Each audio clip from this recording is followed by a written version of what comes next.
of January 2021. My name is Councillor Mrs. Jeanette Stilts and I am Chairman of this committee. This meeting is being held under new regulations which come into effect on the 4th of April in response to the COVID-19 situation. There are just a few housekeeping issues to run through. First of all, could I please ask everybody present in this meeting to ensure your microphone remains muted when not addressing the committee. This will reduce background noise and avoid any unintentional disturbances. This meeting is being hosted remotely, streamed live and recorded. And by being present in this meeting, you are giving your consent to being recorded. Members and officers, during each item, please use the hands up function of the meeting to indicate you wish to speak. I will then invite you at the appropriate time. Members are reminded that apart from indicating points of order or that you have to leave the meeting, the chat function should not be used for any other questions. Right. When speaking and referring to agenda item papers, please ensure that you reference a page or paragraph number. Keep your contributions as clear and concise as possible. When invited to speak, please ensure you turn on your microphone and video. Now, if I may ask officers taking part in the meeting to introduce themselves, starting with Mr. Leslie. Good afternoon, Chris Leslie, Director of Resources. Miss Cardy? Do we have Miss Cardy? No? She's not here just yet. Yes, sorry, I was just struggling with my camera. That's fine. Miss Donnelly? No, she's here. Yeah, Emma Donnelly, BDO Internal Audit Manager. Thank you. Miss Holmes? Good afternoon, Emma Holmes, Senior Legal Specialist. Thank you. Mr. Rubins? Good afternoon, Greg Rubins, Partner, BDO Internal Audit. And Berna? Good afternoon, members. Berna Casey, Clerk to the Committee. Are there any other officers present at this meeting? Yep. Good afternoon, members. Cheryl Hughes, Programmes Performance and Governance Manager. Thank you, Cheryl. I don't know why you haven't. Oh, you were on my list. Sorry. Before I call on the clerk to take a roll call of committee members, can I please ask those councillors in attendance to introduce themselves, please? So, Berna, can you now carry out a call of committee members to confirm who is in attendance? Thank you. Thank you, Chairman. Members, I will call your names in alphabetical order, starting with Councillor Chandler. Present, Berna, I'm here. And good afternoon, everyone. Councillor Hurd. Present, good afternoon, everyone. Thank you. Councillor Helm. Present, thank you. Thank you. Councillor Hall. Present, Berna, thank you, and hello, everybody. Councillor Jarvis. Afternoon, Berna, Chairman, councillors. Thank you. Councillor Keys. Good afternoon, Berna, Chairman and councillors. I'm happy. Hello. Thank you. Councillor Nunn. Good afternoon, Berna and everyone. Thank you. Thank you. Councillor Shaughnessy. Here, but Berna. Good afternoon, everyone. Thank you. Thank you. Councillor Stamp. Yeah, good afternoon, Berna and everybody else. I'm present as well. Thank you. And Councillor Stilts. Good afternoon, Berna. Thank you. Thank you, Chairman. Okay. May I have any apologies for absence, please, Berna? Chairman, we've got a full house this afternoon. Thank you. Thank you, Berna. Item 3 on the agenda, the minutes. Sorry, Chairman. Sorry, Chairman. Just to say that Councillor Morris is in attendance. Good afternoon. Sorry, Councillor Morris. I should have said, is there any other councillors present that would like to make themselves known? So thank you. Yeah. And apologies, I've not got the hand up function, so I couldn't do it that way. Sorry to interrupt. Thank you, guys. That's fine. So if there's no other members of councillors present, we will go on to agenda item 3, minutes of the last meeting on the 26th of November 2020. It is recommended that the minutes of the meeting held on the 26th of November, found on pages 5 to 14, are approved as true and accurate record. So I give you page 5, 6, 7. Page six, please, Chairman. Yes, Mr. I Hurd. just want on the where it says 109, 3 paragraphs down. It talks about the chairman, and I think it's put he instead of she. I think that's referring to yourself. Am I right? Let me just.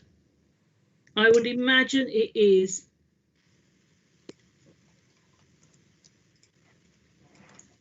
I think that Could be appears. Could be the internal audit partner. Yes, I think that refers to me. Yeah. Oh, right. Okay. Yes, it does. Okay. Yes. Thank you.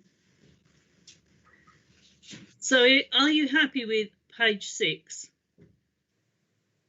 Chairman, I am. Thank you. Thank you. So I'll give you page 7, page 8, page 9, page 10, and page 14.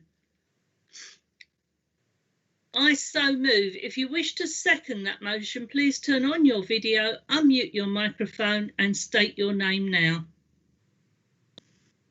Councillor Hurd, happy to second that. Thank you, Councillor Hurd. Sorry. It's all right, I'm just catching up. I will now take a vote, taking each member in alphabetical order, or are you happy to take it by assent? Agreed. Agreed. Thank you. Agreed. Are you happy with that, Berna? Yes, thank you, Chair. Thank you. Agenda item 4, declaration of interest to disclose the existence of and nature of any disclosable pecuniary interests, other pecuniary interests or non-pecuniary interests relating to items of business on the agenda. Having regards to paragraph 6 to 8, inclusive of the Code of Conduct for members, members are reminded that they are also required to disclose any such interests as soon as they become aware should the need arise throughout the meeting. If any member has an interest to declare, please use the hands up function now to indicate, and I will invite you to speak. Councillor Channer. Thank you, Chairman. It's my normal one, Chairman. I will declare non-pecuniary interest as a member of Essex County Council, bearing in mind some of the linkages, I think, within the reports. Thank you. Thank you, Councillor Channer. Does anybody else have any interest? No? I will move on then. Item 5, public participation. I can advise that we have not received any submissions from members of the public. So I will move on to item 6. Before we start item 6, can I ask Mr. Leslie to give a quick overview of fees, which I know is on a lot of councillors' mind as it has been brought up for the external auditors. So if I could ask Mr. Leslie to present that for me. Yeah, thank you, Chair. Just give a recap of some of the activity around this. So on the 24th of September, the PGA committee received a letter from the auditors regarding their fees for the year. The letter also included proposed fees for the following year. Those fees were nearly £100,000, almost doubling the fees for this year of £50,000. Discussions have taken place subsequently with myself, the then chair and the vice chair of the PGA committee, with the external auditors to voice their concerns around the large increase in fees, and ask that this is referred to the public sector audit appointments who agree the external audit fees. Their response is due back at the end of January, and we'll be discussing that with the external auditors afterwards. Due to the pressures in the audit market and increased audit requirements, the government and the public sector audit appointments have stated that audit fees for local government will increase. I'm happy to take any questions. Thanks, Chair. Thank you. Is there any questions for Mr. Leslie? No, I will move on then. So thank you for that, Mr. Leslie. We will now move on to the internal audit report, progress sector update, followed up by recommendations. So these reports can be found on page 15 to 58. In a moment, I will call on officers to present this item. Members, a reminder that if you wish to speak on this item, please make it known by using the hands up function within this meeting. I will then come to you in turn. Please keep your points clear and succinct. Members, the first three reports will be presented by Mr. Rubins and the second two by Ms. Donnelly from BDO. Mr. Rubins, would you like to present your report, please? Yes, thank you, Chairman. So if I just first cover the progress report on page 19 of your papers, you'll see that we've got two audits we're presenting to you today that have been finalised, and Ms Donnelly will present those after I finish. And we've also finalised for this year the work we were doing with officers on supporting them around the new leases accounting standard. So overall, we've finalised 5 out of 11 pieces of work, probably slightly behind where I'd like to be at this time of year, but given that we had the delays caused by COVID at the start, I think it's a reasonable position. We have 2 other audits underway and we have the resources in place to complete our work in the normal timescales. So, you know, I'm comfortable we'll be able to give the normal head of internal audit opinion in the normal timescales. The only other things I was going to mention, the sector update I think speaks for itself, so I'll obviously happy to take any comments on that. On the follow-up report, you'll see on the whole, again, we've got good progress. That's page 32 of your papers, but you'll see on page 33 we still have one recommendation outstanding, which relates to the climate change and waste strategy. You had an update on that in the last meeting, and we're still waiting for that strategy to be finalised. It's been delayed due to operational pressures. So overall, I think a reasonable position. I will pause there for any questions, but not on the 2 reports. If I can just emphasise, if you can just wait for Ms Donnelly to present the workforce and the information management report, she'll then take questions after that. But I'm happy to take any comments or questions at this stage on the progress, sector update and follow-up. Thank you, Mr. Rubins. Is there any questions from the councillors for Mr. Rubins? Mr. Hurd. Councillor Hurd, sorry. Thank you, Chairman. I just need to ask a question about the safeguarding. If that's not preempting Ms Donnelly? No, that's fine. We spoke about a lead specialist being appointed, and that this district council has an approved list of contractors which will be subjected to DBS checks. It's given a level of moderate assurance, and yet the completion date is at the end of the year, the end of this year. What can you tell me? What has happened between July 20 and November 21, please? I think that might be one for officers to answer, but I think this came up at the last meeting that I think their members did express some concerns about the length of time needed to complete that particular recommendation. And I think what was agreed was that officers would present a more detailed action plan as to how to show progress over that period, and we as internal audit will review that and comment on that. So I think it's for officers to respond on that, but we're obviously ready to do that for the next meeting if that plan is ready. Thank you, Mr. Rubins. Mr. Hurd, Councillor Hurd, we have no officers other than Mr. Leslie and Cheryl present. Mr. Holmes and Mr. Dobson are not present at this meeting.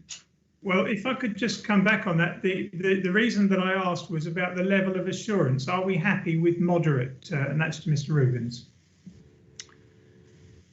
Yes, I mean, we explained that again last time as to why we thought that was moderate. We thought overall there were reasonable processes in place and a number of sort of mitigating controls to make sure that there's no, abuses take place. But, again, we need to see the actions that show the recommendations been implemented. Okay, all right, thank you very much. Thank you, Councillor Hood. If there's no other questions for Mr. Rubins, I'll move on to Miss Donnelly to present her report. Okay, I will move on to page 36 of the pack, which is the workforce management report. This was a substantial audit opinion. This audit, we undertook a review of the Council's workforce strategy and plan. The strategy linked to the objectives within the Council's corporate plan and also aligned to the medium-term financial plan and IT strategy. And this means that it's aligned to achieve the objectives set out in the corporate plan. The people and workforce development strategy is supported by action plans to support recruitment and resourcing, retention, learning and development, and employee engagement. Action plans are monitored through the HR service plan. We find that there was an action plan in place to support the issues raised in response to the staff survey, and an updated plan will be produced in February 2021, managed by the CLT. Overall, we find clear direction and appropriate oversight over the implementation of the workforce strategy, and there was an appropriate response to the impact of COVID against the actions in place, and therefore we provide substantial assurance. Any questions on the workforce report? Do I have any questions for Miss Donnelly? Doesn't look like so. So if you'd like to carry on. I'll move on to the information management report, which is on page 47 of the pack. This was a medium assurance level report, and the purpose of the audit was to assess the design and effectiveness over the Council's information management controls and processes for the storage, retention and destruction of paper documents. So we focused on paper rather than digital documentation this time, to support compliance with the Council's document retention schedule and current legislation. And we find that the Council had identified and recorded its information assets and has a detailed information asset register in place. We find there were appropriate controls in place to ensure information was only accessed where there was a valid business need. And we also find there was a document retention schedule in place within which was in line with current legislation and statutory requirements. We also find there was defined procedures in place for the appropriate disposal and destruction of information.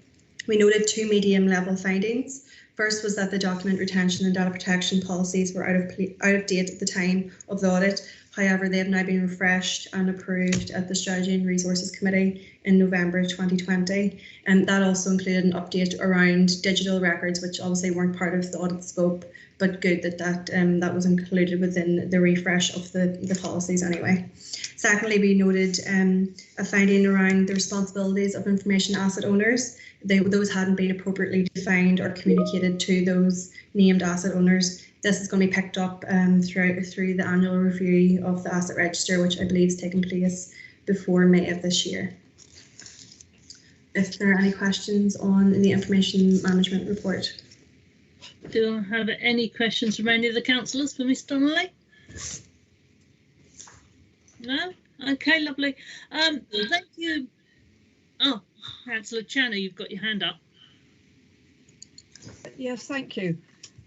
Just wanted to check if I was reading something right. It was on page 55, and there was the red block, which was talking about there was a significant risk. That's how I read it. And it seemed to be when I aligned it that it was to do what you've just said about the information managers. And it mentioned with the high risk that could, I think there are risks then of fraud and other things. Obviously, it's significant. What's being implemented? Have we any indication of what's being done to marginalise that risk? Sorry, what page is this on? On page 55. There was a red. I think it was page 55. I'm sorry, I'll go back to where I was. I think that's a key, isn't it? Yeah, the page 55 is the appendix, which shows the definitions. So red would be limited, which would be risk of fraud. However, this report got a medium moderate level. Hold on a minute. No, I'm sure I've read the wrong thing. Oh, I see. Right. So that doesn't apply. I have read it the wrong way then. So the number of significant gaps, there weren't any. No, there was 2 medium level findings, which shows that there were some gaps, but there is an appropriate action plan in place, one of which has already been completed, and the second one of which will be completed by the end of May. Right. Okay. Okay. Thank you. Thank you. Okay. Is there any other questions for Miss Donnelly? No.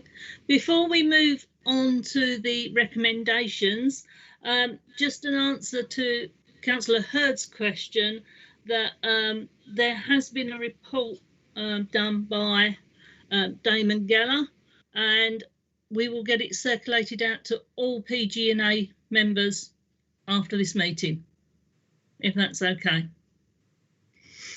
Thank you very much. Thank you. So moving on to the recommendations. Hang on, I've just got an update from Berna. Is there something else you wanted to add to that, Berna? No, Chairman, sorry, it was just to say it's an update from Damien on both questions that came up at the last meeting, covering Councillor Hurd's issue. Okay, lovely, thank you. So the recommendations set out in the report are as follow: that the committee considers, comments and approves the internal audit process report December 2020 at Apex 1. 2, the internal audit sector report January 2021 at Appendix 2. 3, the follow-up of recommendation report December 2020 Appendix 3. 4, the workforce management audit November 2020 at Appendix 4. And 5, the information management December 2020 at Appendix 5.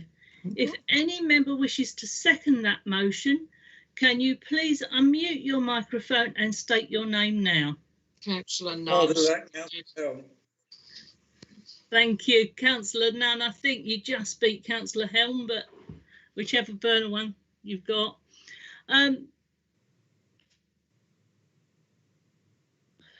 Lost my place now. If everybody is happy to take that vote by assent, we can do so, unless you want a recorded vote. Agree. Lovely, thank you. Agenda item 7, balance scorecard exemptions report. We move to agenda item 7, balance scorecard, found on pages 59 to 62.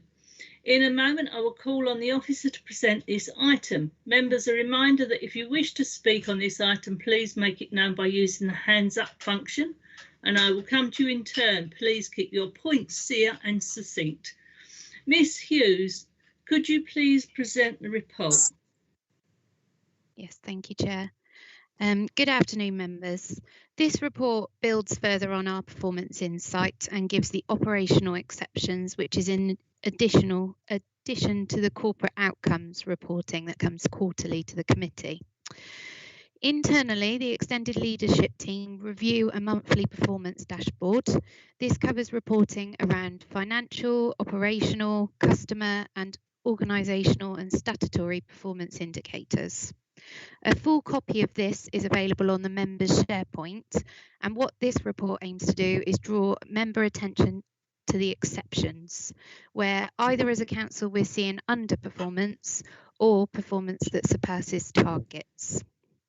In section 3.5 of the covering report, the areas of underperformance are highlighted, along with their associated management response and action.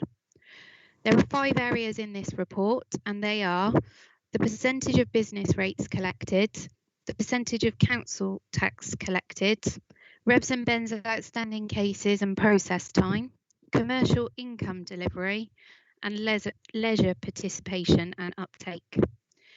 These have all been impacted in some way by the changes of the pandemic and wider economic issues, but the reporting allows us to track the extent of the impact and then also account for this in the medium-term financial strategy. Section 3.6 of the covering report has the areas of overperformance which are highlighted. They are channel shift and website feedback. A lot of work has taken place and continues around digital improvements and a website refresh, moving processes online. And in addition, these indicators are also likely to have been impacted by the pandemic in that there's been a general customer move to online transactions. Members are asked to review and comment on this report and be assured through this reporting that operational performance is being managed effectively. Thank you. Thank you for that. Councillor Channer, can I ask you to turn your mic off? Sorry, I thought I had. Councillor Nunn, would you like to ask a question of Mrs. Hughes? Miss Hughes?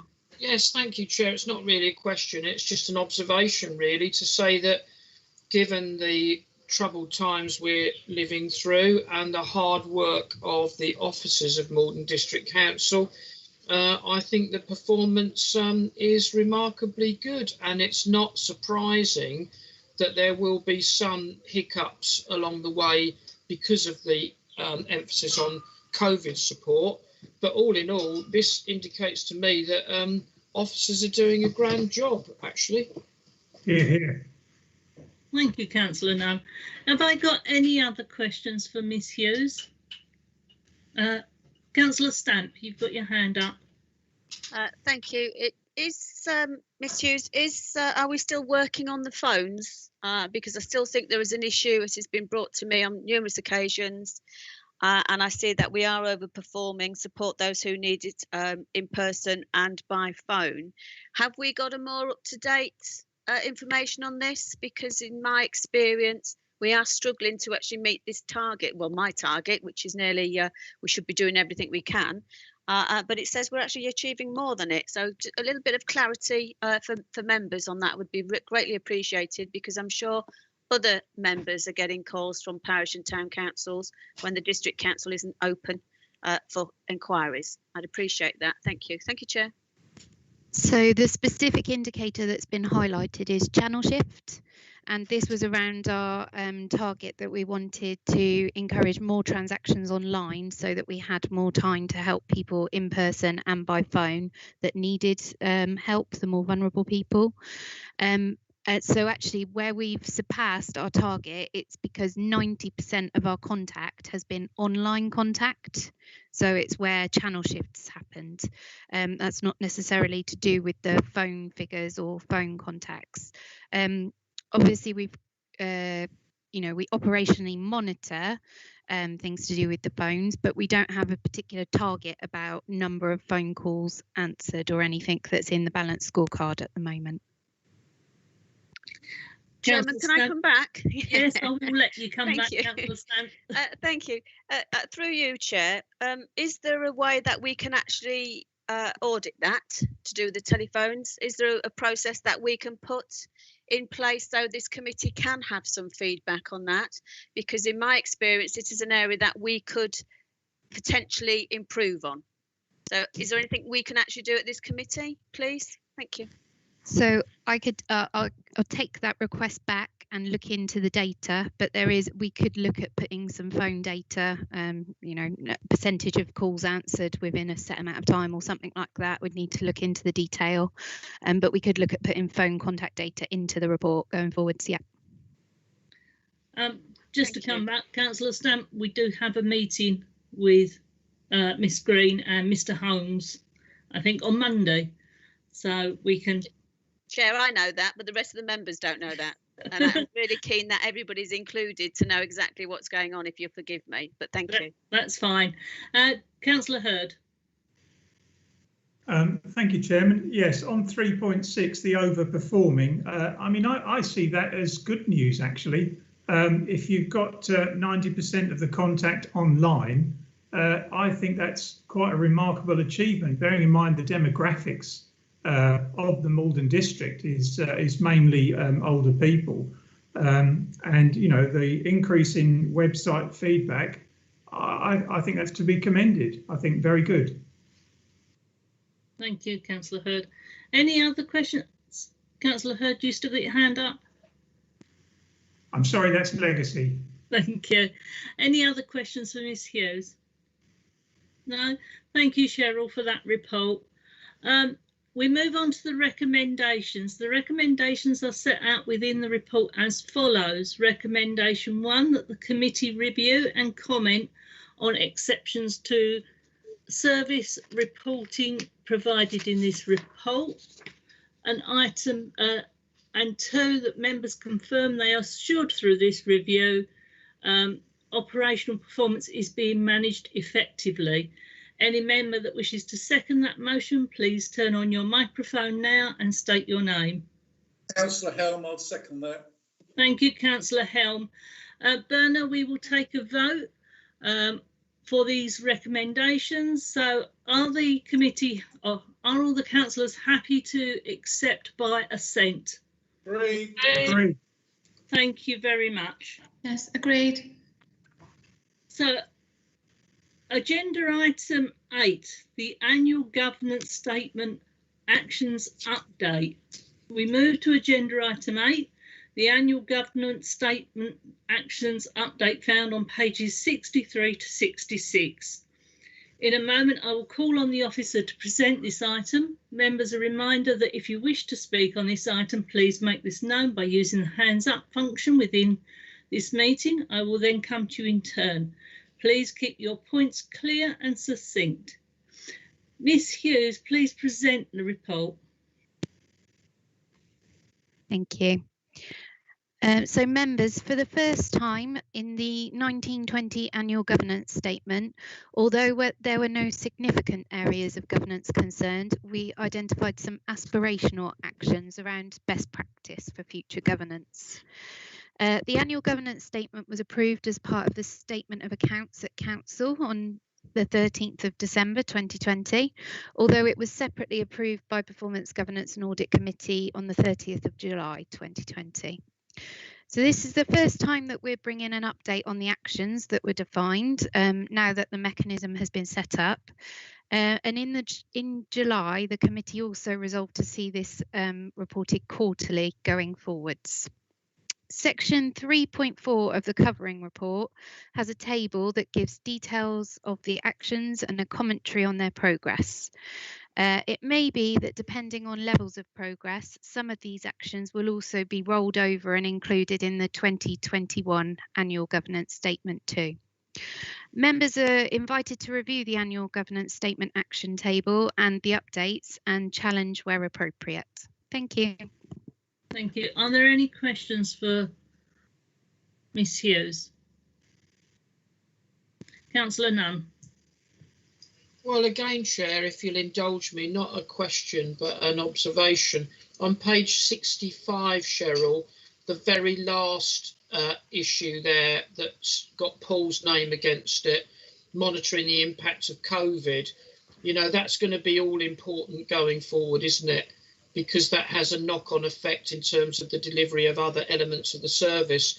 So I do think that is very much a requirement going forward to look at what really has happened as a result of the emphasis that's had to be placed on COVID support. Thank you. Thank you. I should imagine that a significant focus in the next annual governance statement will be around that as well. Yeah. Thank you, Cheryl. Councillor Channer, you've got your hand up. Hold on, that's it, trying to get back to there.